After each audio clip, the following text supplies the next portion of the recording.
Part 1, Episode 1, Test 1, Sample 1, just number 1. I think people want to get a lot of views. I think YouTubers, content creators, they want a lot of views. I think there are milestones, and 1 million views I think is pretty standard across the board. But I also think that if you have 10 million subscribers, actually, if you have 3 to 4 million subscribers, 1 million views may not necessarily be the same to you. And the reason I say this is because typically there is a general percentage of views based on subscribers, in theory, assuming your subscribers came from long form content. If your subscribers came from shorts and you create long form content, you try and get 1 million views, then don't even waste your time. But a channel that I'll use as an example here, a case study, will be Kara and Nate.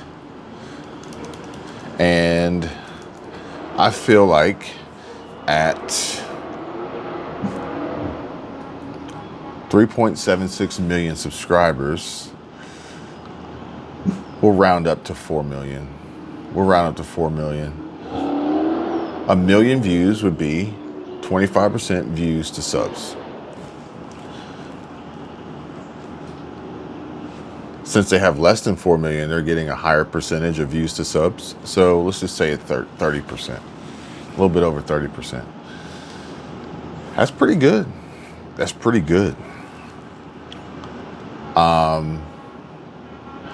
But let's just say on the low end, they get anywhere from, which now I'm noticing they just put up a video 8 hours ago. I didn't notice that earlier. I thought their last one was winter camping in the $1.1 million Earth Roamer SX. So Michelle and I are going to have to watch this latest Kara and Nate video, which has 225,000 views in 8 hours.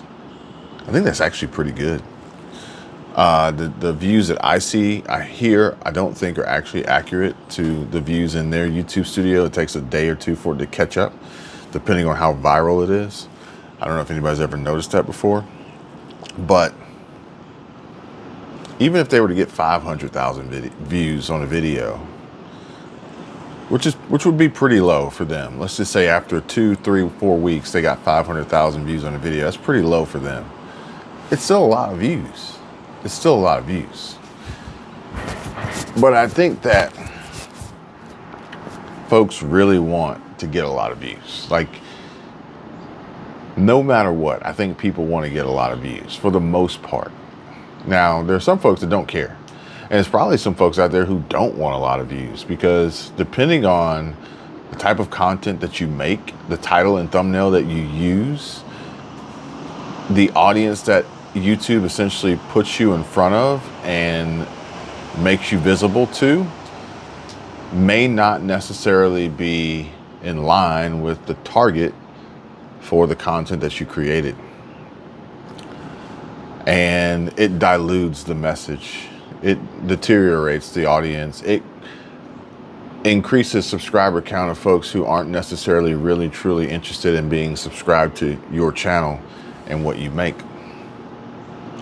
I did come across a video today, and it was either in the video or in the comments. Somebody mentioned, they said, I'm gonna pull this up in my history. And it was one of those random videos that I came across, and I just clicked on it. The thumbnail, I didn't recognize the main person, but I did recognize Kelly's stamps. And it said channel deleted, and it said bored. I was kind of curious. YouTube versus the 9 to 5, did I win? I was kind of curious about that. Did you really win? And in what way would you have won? Because it's not going to be the same for everybody. But either way, in this video uploaded by Chimdi Ahezi, I hope I'm saying this right. I'm gonna put it in the description. Check it out. Check her out. Check the channel out. Maybe you can correct my pronunciation. And I think it was in this video, yep, there's a comment that says, that's why I stress, and this comment is from Beat Builders Studio. And it says, that's why I stress the importance of not calling yourself a YouTuber. If you want to get into content creation, YouTube is just somewhere where you upload video. If you worked at the New York Times writing articles, would you consider yourself or call yourself a New Yorker? No, you would say you're a writer. People need to understand that building a business outside of these platforms is the key. You are the profession and not the platform.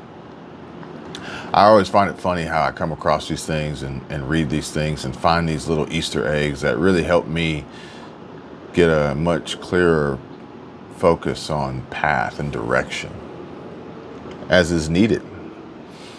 I think one of the hardest things about building a business is doing it on your own and not having anyone to bounce ideas off of or talk to rationally about things, and with no agenda besides helping you to analyze and put things into perspective and ultimately grow and succeed without any bias or ulterior agenda or motive.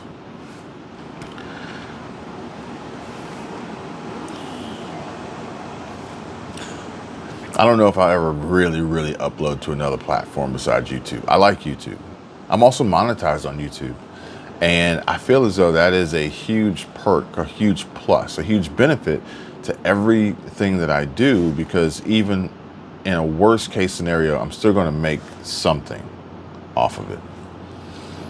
And in the best case scenario, it will redefine and reaffirm and substantiate and reshape the direction, the path, the audience, the conversation, the thought process. The thought process is huge.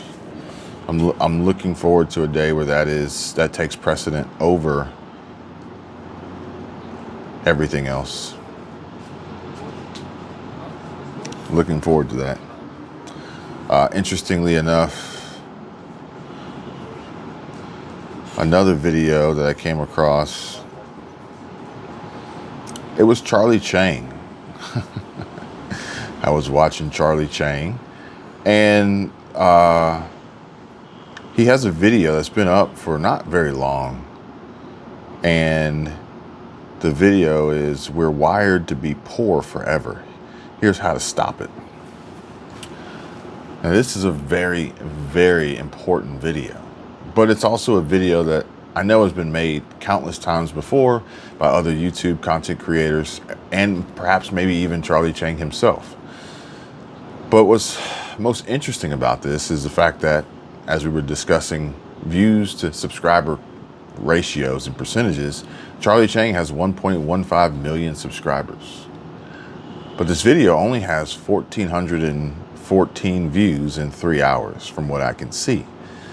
But there's good reason for that. Despite Charlie Chang actually being in a niche and having an audience theoretically interested in this type of content, it's not trending. It's not viral. It's not of huge interest to the world right now. Maybe he should have had a girl in a bikini on a thumbnail. I don't know. You get more clicks, but get more views, but are they the right views from the right people? Probably not. Now, this video also only has 10 comments, which that doesn't really mean a lot, because let's just say this video had 100 comments or 1,000 comments, but Charlie decided only to let these comments through, only to let these comments exist. You can never really gauge that metric. But one of the comments from Greg Pimentel says, 2 hours ago, "1 million subs and you only get 500 views in an hour? Question mark, is crazy! Exclamation point. What's going on with YouTube?" Crying emoji. "I have 34K subs, 34,000 subs, and can't even get 100 views in a video." So this person here, Greg Pimentel, I am now intrigued. So, and I'll link all these folks in the description. So I go to Greg Pimentel's channel. He has 34,500 subscribers. He's got 16 videos. And one of the videos that caught my attention to watch was from 3 days ago. It's 3 minutes and 22 seconds. I was like, you know what? I'll give him my time. And it's titled, "Everyone on YouTube is Fake." Now, it's funny because the reason why I chose to watch this is because it's a video title, it's an opinion, it's a thought process that I myself have thought about recently creating, but I almost don't want to because I feel like most of YouTube isn't ready, willing, or capable of understanding this message. It would literally be like telling a guy before he walks into a strip club that, hey, most of these girls in here are fake, right? They've either got, physical augmentation, or they're going to give you a fake name. They're going to tell you a fake story about their lives. They're going to tell you that they like you, or you're attractive or handsome or whatever. They're going to nursing school. They're going to tell you whatever they need to tell you because you're here for a specific reason. And they know that you're in a vulnerable state, and therefore they can essentially and effectively capitalize on that opportunity. I would be considered the bad guy standing outside the strip club before anyone walks in to try to tell them this truth. I would be looked at as the bad guy. Like, why are you trying to ruin my fun? Why are you trying to destroy this fantasy for me? Why are you trying to make this unenjoyable for me? I actually was talking to Michelle, my wife, and I said, if there was a casino and a financial investment company next door to each other, there would be more people lined up in the parking lot waiting and inside and engaging in business in the casino than they would with a financial planner or investment company. Now, granted, both of them could potentially cause you to increase your wealth. One of them will probably have a better chance of you reducing your wealth, but they both could potentially have you walking away with more money than you had when you walked in the first time. But very few people are going to be interested in engaging in that financial investment and planning because it's not fun. It's not exciting. It's not exhilarating. It's not flashy. It's not entertaining. The casino is. But the casino's fake. The casino is a gamble. The casino's a risk. People want that. And people, in general, the masses want that.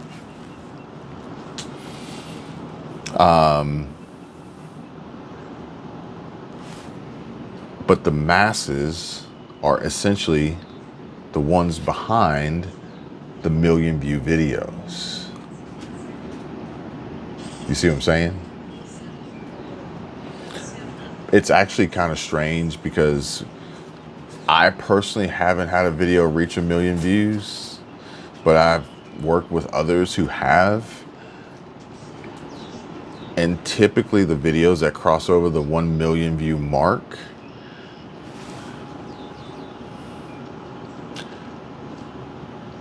hindsight proves it's not worth it from a variety of reasons. I'm not going to go into a deep dive on analytics here, but it's just not really worth it. Just not really worth it for so many different reasons. And one of them being, it doesn't necessarily mean it's going to pay you more money. But that's not exactly why we're all here, right?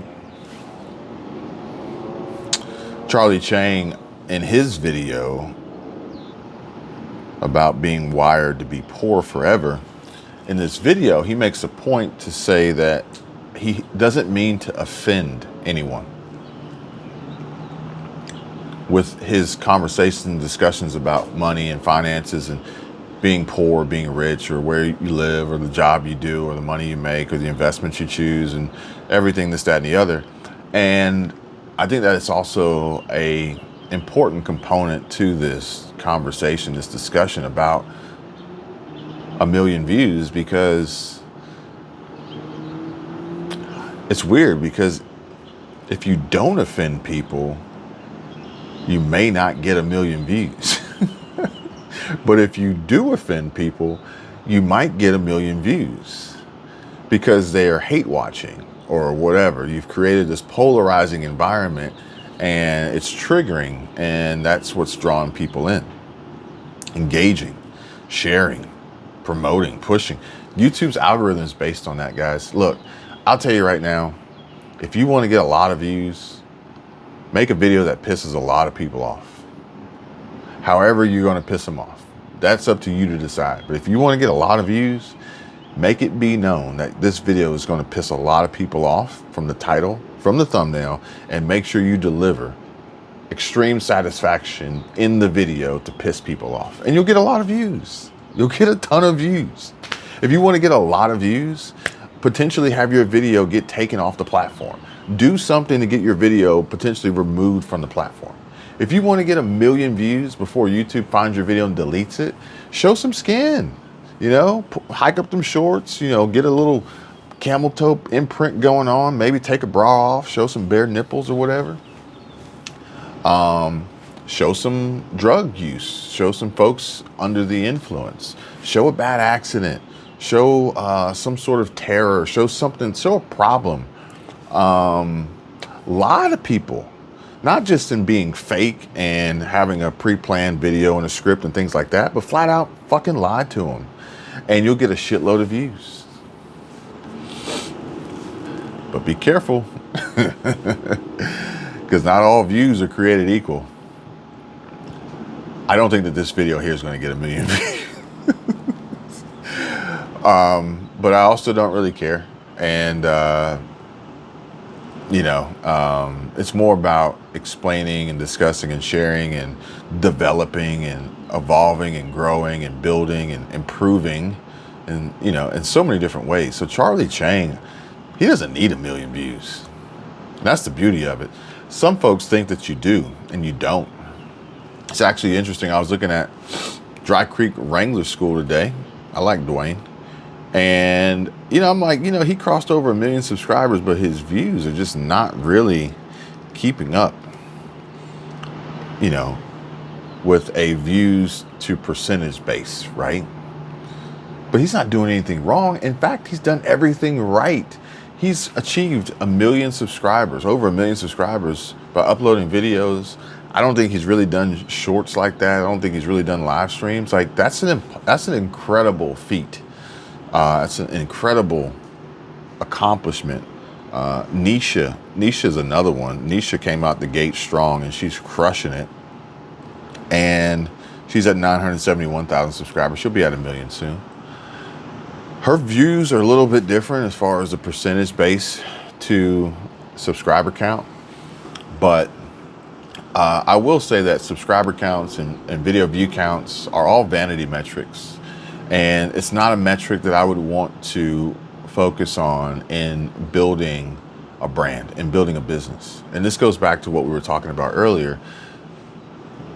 Not being considered a YouTuber, but being considered a business, being considered a content creator, being considered a creative, being considered a brand more so than anything, being considered a person or a source rather than just being considered an of the platform that you upload to. An Instagram a TikTok a YouTube a Facebook a Snapchat or whatever, wherever you upload. A Twitter or X I don't know how you say that.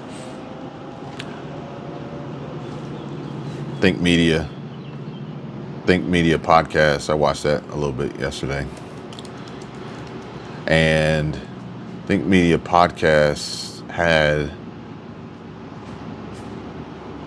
I think it was the podcast. I'll have to find it now. And here it is, Genius Content Creator Tips with Erwin McManus.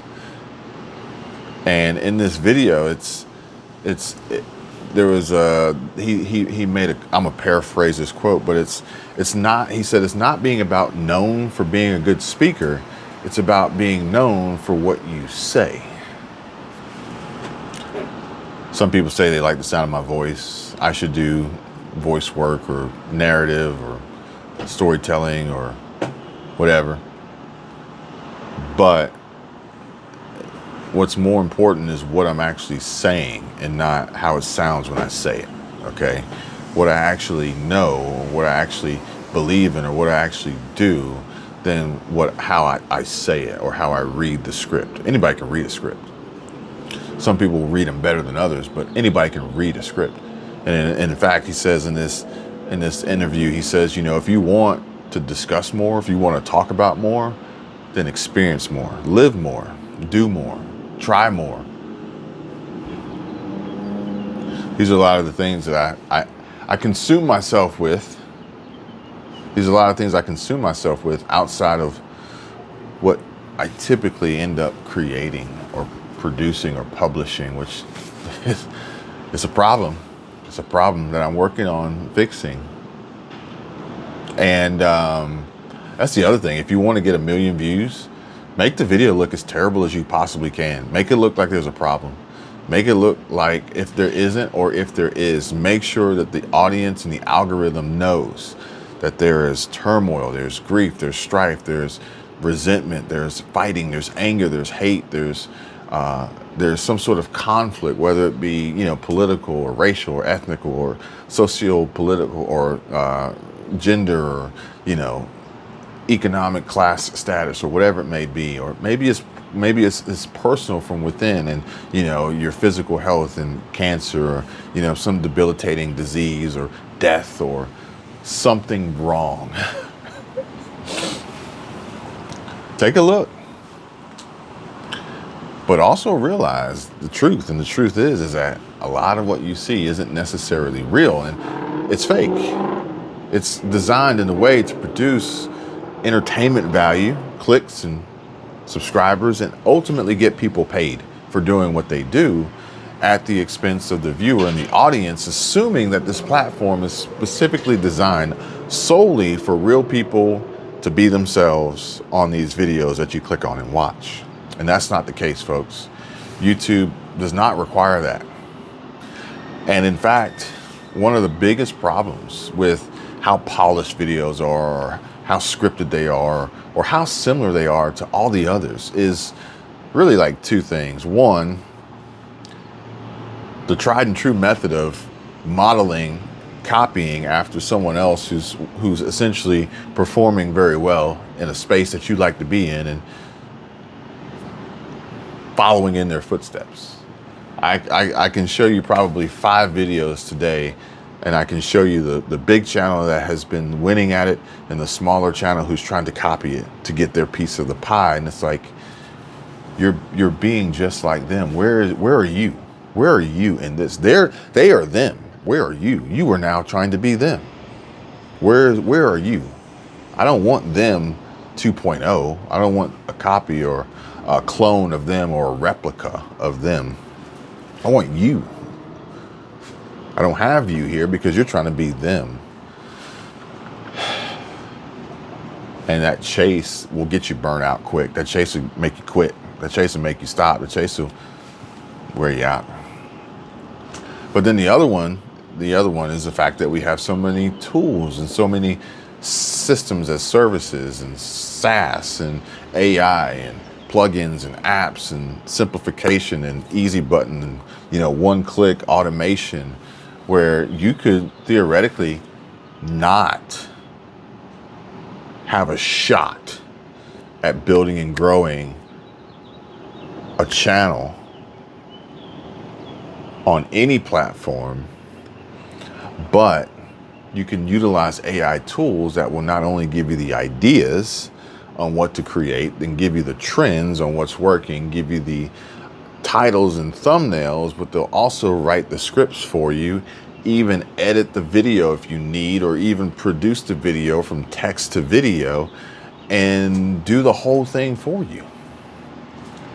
To then be sent out to the world, a world designed by people who are locked in and somewhat trapped in this continuous downward trend and spiraling bottomless pit of the algorithms that continuously promote and push and provide impressions and reach for more of the same. And you watch it because you're used to it. You watch it because everybody else is. How many people want to watch a video with 10 views on it versus how many people want to watch a video with 10 million views on it? Nothing draws a crowd like a crowd, folks. And then you see more of this, you get used to this, you begin to crave this, and we see this continuous repeat and recycle and loss of identity where everyone ends up being the same. And that sounds awful. That sounds terrible. I'd be willing to bet that a lot of folks watching this video in their subscriber count have channels that are of similar niche and topic and discussion and audience group, producing similar videos of similar content, of similar information or similar talking points, all within the same span of 3 or 4 days. It proves the point. It literally proves the point. There's no variety. There's no interruption. There's no change. It's all the same. You're getting trapped into this box of monotonous routine of the same. Whereas I can pretty much guarantee you that if I run through my subscriber count here, very few, if any, will mimic the other in any way, shape, or form. I'm not saying I'm better than you because that of the diversity of my subscriber count, but I'm saying that I choose to engage and seek out and consume and watch and fill my mind, body, soul, spirit with what I choose to fill it with versus being told that I need to fill it with this and more of this and then the same of this and that and then again and again and again and again. But I'm also, unlike most viewers, as I'm not necessarily really watching YouTube for entertainment or to be lied to. I'm watching YouTube for ideas, inspiration, research, or comparison, or, just analytical purposes. Kara and Nate, I enjoy them, but I also learn from them. I'm also inspired by them. And the same goes for a lot of these other channels. A lot of these other channels, I'm inspired by what they create, how many subscribers they have or don't have, and how many views they get or don't get. And none of them matter. None of them matter at all. That's actually probably one of the best parts about it, is I realize that, everybody can be different and have different metrics or vanity metrics and still be the same in regard to being successful, being themselves, being authentic, being real, being helpful and motivational and inspirational to not just me, but many, many others. And I see it in the comment section.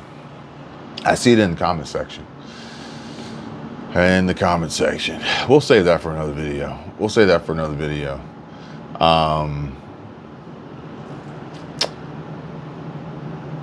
That's it, guys. That's it. I just want to share these thoughts and ideas with myself and put it on video and record it and publish it and upload it. And I plan on doing this a whole lot more often, more frequently.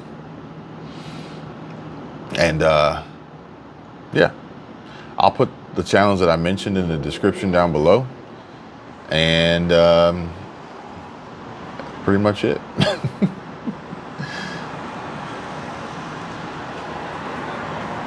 It'd be funny to see if one of these videos gets 1 million views. I would be really, really surprised and intrigued. And then if it does, I'm definitely going to have to drill down and analyze and figure out why.